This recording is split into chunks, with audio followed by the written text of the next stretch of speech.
السلام عليكم ورحمة الله وبركاته. الحمد لله رب العالمين والصلاة والسلام على رسوله الكريم.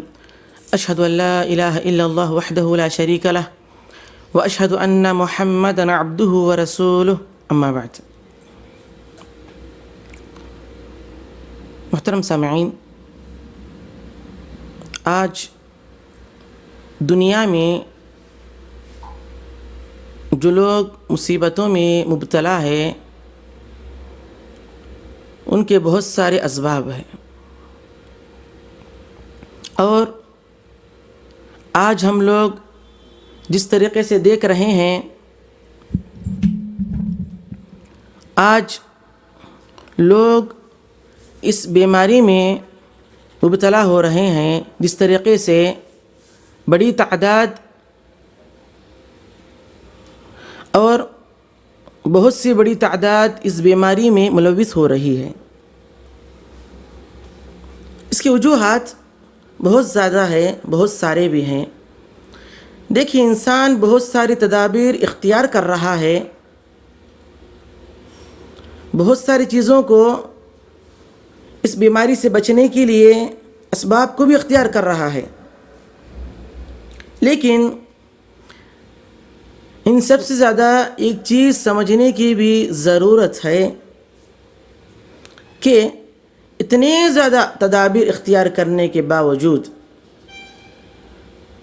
اتنی زیادہ چیزیں اختیار کرنے کے باوجود، یعنی انسان ایک دوسرے سے دور رہ رہا ہے، اپنے منہ پر کپڑا باندھ کر گھوم رہا ہے، تمام چیزیں کرنے کے باوجود یہ جو بیماری ہے، اس بیماری میں جس کا نام کرونا وائرس ہے، انسان اس میں مبتلا ہوتا جا رہا ہے، بہت بڑی تعداد ہے۔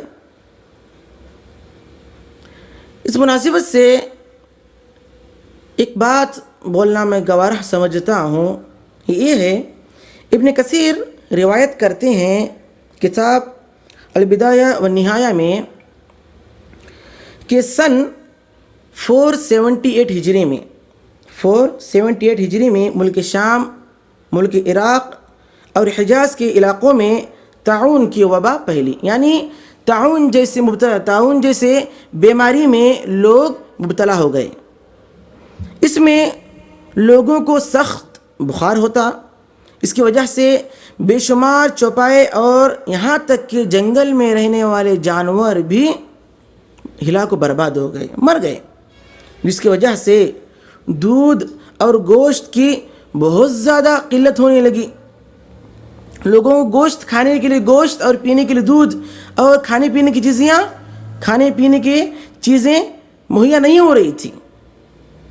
اس وبا کے ساتھ تیز گرم ہوا اور طوفان بھی آیا، جس کی وجہ سے بے شمار درخت جڑوں سے ہی اکھڑ گئے۔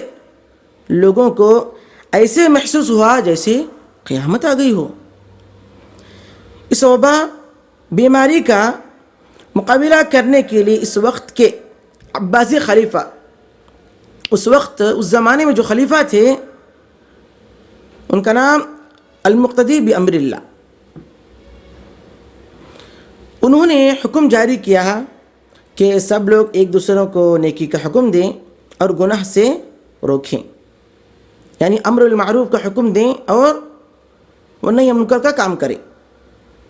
پھر میوزک کے تمام آلات کو توڑ دیا گیا، یعنی جن چیزوں سے میوزک بنایا کرتے تھے میوزک کو، ان چیزوں کو توڑ دیا گیا۔ شراب کی جس جگہ میں جن چیزوں میں شراب کو رکھا جاتا تھا، ان تمام چیزوں کو توڑ دیا گیا، شراب کو بہا دیا گیا، اور ریاست میں موجود تمام بدکار لوگوں کو جلا وطن کر دیا گیا، یعنی وطن سے نکال دیا گیا، جس کے تھوڑے ہی عرصے کے بعد، چند دنوں کے بعد، اللہ تعالی نے اس بیماری سے لوگوں کو نجات دے دی۔ اگر یہاں پر سوچنے کی ایک بات ہے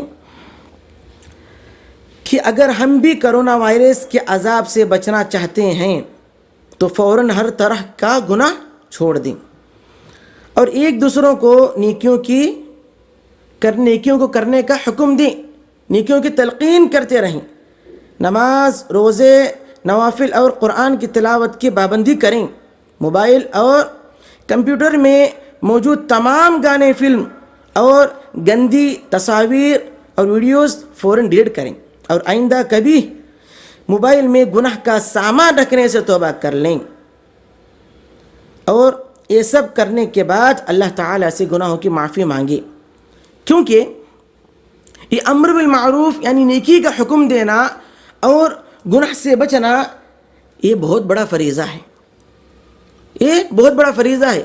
اگر اس کو چھوڑیں گے، آج دیکھیں اس سے پہلے، یہ مصیبت آنے سے پہلے لوگوں کا کیا حال تھا کہ لوگ نیکی کا حکم نہیں دیتے تھے، برائیوں سے لوگوں کو نہیں روکتے تھے، لوگوں کو منع نہیں کرتے تھے۔ جب انسان کوئی آدمی برائی کرتا تھا، اس کو دیکھتے تھے تو خاموش رہتے تھے۔ اس کا نقصان کیا ہوگا؟ راوی حدیث حذیفہ بن یمان کہتے ہیں ان حذیفہ بن یمان ان نبی صلی اللہ علیہ وسلم قال والذي نفسي بيده لتأمرن بالمعروف ولتنهون عن المنكر أو ليوشكن الله أن يبعث عليكم عقابا منه ثم تدعونه فلا يستجاب لكم، رواه الترمذي قال الباني حسن۔ حدیث نمبر 2169۔ حذیفہ بن یمان کہتے ہیں کہ اللہ کے رسول صلی اللہ علیہ وسلم نے فرمایا، اس ذات کی قسم جس کے ہاتھ میں میری جان ہے، تم ضرور نیکی کا حکم دو، تم ضرور بھلائی کا حکم دو اور گناہ کرنے سے بچو۔ اگر ہم نیکی کا حکم لوگوں کو نہیں دیں گے، لوگوں کو گناہ کرنے سے نہیں روکیں گے، تو نقصان کیا ہوگا؟ اللہ تعالیٰ ہم پر عذاب بھیجے گا، اور ہم اللہ تعالیٰ سے دعا کریں گے اور اللہ تعالیٰ ہماری دعاؤں کو قبول نہیں فرمائے گا، قبول نہیں کرے گا۔ آج دیکھیں، آج لوگ کتنے مصیبتیں مصائب مبتلا ہے، مصیبتوں میں مبتلا رہنے کے باوجود بھی آج ہم لوگ اللہ سے دعا کر رہے ہیں، لیکن ہماری دعا قبول نہیں ہو رہی۔ کیا وجہ ہے؟ آج ہم لوگ نیکی کا حکم دینے کو، اس کام سے پیچھے ہٹ گئے۔